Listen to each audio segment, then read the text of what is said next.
नमस्कार दोस्तों, आज हम लोग क्लास 12 फिजिक्स का ठीक है चैप्टर 1 का मोस्ट इंपॉर्टेंट सब्जेक्टिव क्वेश्चन देखने वाले। ठीक है, चलिए हम लोग स्टार्ट करते हैं।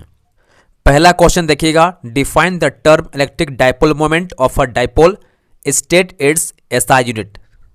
अब इसका आंसर समझिएगा, टॉर्क इज इक्वल टू होता है पीई साइन थीटा। ठीक है, ये बहुत इंपॉर्टेंट फॉर्मूला है, इसको याद रखिएगा, ये आपके न्यूमेरिकल में भी काम आएगा। ठीक है, if is equal to 1 unit, ठीक है, और theta is equal to 90 degree, तो क्या हो जाएगा आपका टॉर्क जो होगा डाइपोल मोमेंट P के बराबर हो जाएगा। ठीक ना, चूंकि साइन 90 कितना होता है 1 होता है। ठीक है, तो आपका आ जाएगा torque is equal to P। ठीक है, अब आगे समझिएगा। ठीक है, dipole moment may be defined as the torque acting on an electric dipole placed perpendicular theta is equal to 90 degree. ठीक है, to a uniform electric field, बहुत इंपॉर्टेंट है, to a uniform electric field of unit strength is called dipole moment. ठीक है, dipole moment P ये बराबर होता है चार्ज Q और डिस्टेंस 2a के। ठीक है, तो यहां पर आपका निकल जाएगा SI unit is coulomb metre. ठीक है, चूंकि आपका चार्ज का कूलोम होता है और डिस्टेंस का मीटर होता है, तो इसका हो जाएगा SI यूनिट कूलोम मीटर। ठीक है ना, चलिए नेक्स्ट क्वेश्चन देखिएगा, derive an expression for the torque experienced bye N electric dipole kept in a uniform electric field. ठीक है, यहां पर समझिएगा। ठीक है, यूनिफॉर्म इलेक्ट्रिक फील्ड E पर पॉइंट A और पॉइंट B में है ना दो डाइपोल, एक प्लस Q वाला चार्ज, ठीक है, और एक नेगेटिव Q चार्ज वाला रखा गया है, जिसका डिस्टेंस 2a है। ठीक है, इसको याद रखिएगा, और ये इलेक्ट्रिक फील्ड के साथ में थीटा एंगल क्रिएट कर रहा है, बना रहा है। ठीक है ना, तो यहां पर आपको लिखना है consider N electric dipole consisting of charges plus Q and minus Q, ठीक है, end of length 2a placed in a uniform electric field E making an angle theta with it. ठीक है, it has a dipole moment of magnitude, ठीक है, P is equal to होता है Q into 2a। ठीक है, यानी आपका जो डाइपोल मोमेंट होता है P ये बराबर होता है चार्ज Q और डिस्टेंस 2a के। ठीक है, अब आगे लिखिएगा, फोर्स एक्सर्टेड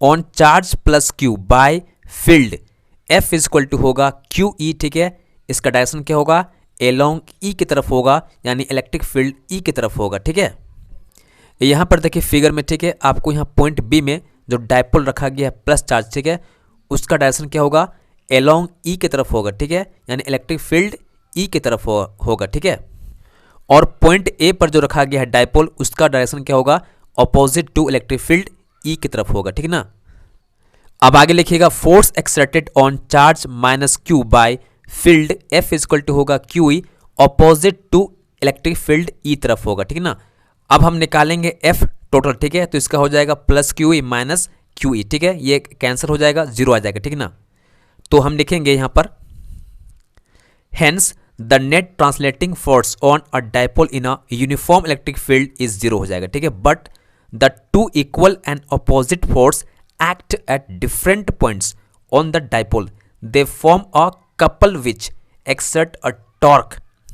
तो यहां पर हम लोग का टॉर्क हो जाएगा is equal to either force into perpendicular distance between the two force. ठीक है, फिगर में आप देख पा रहे होंगे पॉइंट A और पॉइंट B पे, ठीक है, दोनों फोर्स लगभग इक्वल है। ठीक है, लेकिन डायरेक्शन क्या है, ऑपोजिट है, तो ये क्या करेगा, इसको घुमा देगा। ठीक है, इस प्रकार से पूरा टर्न कर देगा, ये जो टर्न हो जाएगा ना, वही क्या आपका टॉर्क है। ठीक है, चलिए नेक्स्ट क्वेश्चन देखिएगा, state Gauss law in electrostatic, using this law derive an expression for the electric field due to a uniformly charged infinite plane sheet. ठीक है, इसका आंसर देखिएगा, Gauss law state that the total flux through a closed surface is 1 upon epsilon not, ठीक है, times the net charge enclosed by it. ठीक है, इसका mathematical form हो जाएगा phi E is equal to closed integral EDS, ठीक है, is equal to Q upon epsilon not. ठीक है,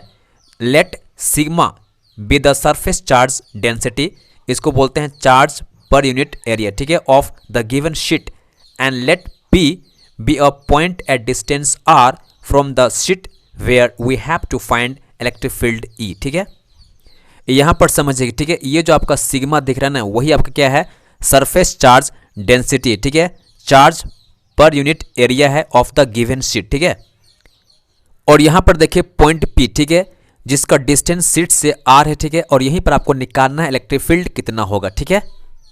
आगे समझिएगा, चूजिंग पॉइंट पी डैश, ठीक है, symmetrical with P on the other side of the sheet, let us draw Gaussian cylindrical surface cutting through the sheet as shown in the diagram.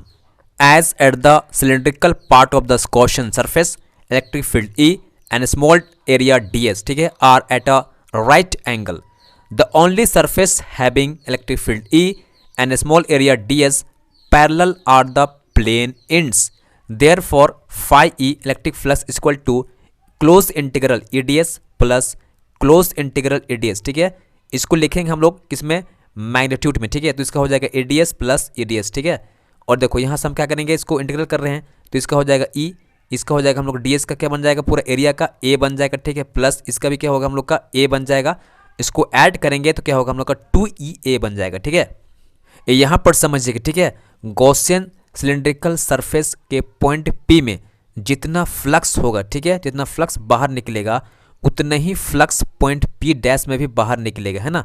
इसलिए हम क्या कर रहे हैं, दोनों सरफेस को निकाल के दोनों को हम ऐड कर रहे हैं, ठीक है ना। अब आगे समझिएगा, as electric field E is outgoing from both plane ends the flux is positive, ठीक है। This is the total flux through the Gaussian surface, ठीक है, यूजिंग गॉस लॉ, ठीक है। फाई ई होता है कितना, क्यू अपॉन एप्सिलॉन नॉट होता है, ठीक है। तो जहां पर आपका फाई ई है ना, वहां वैल्यू पुट कर दोगे क्यू अपॉन एप्सिलॉन नॉट, ठीक है। तो इसका हो जाएगा 2EA is equal to Q upon epsilon not, ठीक है। और क्यू पता है कितना होता है, सिग्मा ए होता है, तो यहाँ वैल्यू पुट कर दो सिग्मा ए, ठीक है। तो यहाँ से ए और ए क्या हो जाएगा हम लोग का, कैंसिल हो जाएगा। तो अब यहाँ आपको निकालना है ई ना, ठीक है, इलेक्ट्रिक फील्ड ई निकालना है। तो ई इज इक्वल टू हो जाएगा हम लोग का सिग्मा अपॉन 2 एप्सिलॉन नॉट, ठीक है। अब लास्ट में लिखोगे दिस वैल्यू इज इंडिपेंडेंट, ठीक है, this value is independent of R, ठीक है, चूंकि फॉर्मूला में आर तो है ही नहीं, ठीक है। Hence the electric field intensity is the same for all points near the charge, ठीक है, चूंकि डिस्टेंस पर डिपेंड नहीं करता है, ठीक है।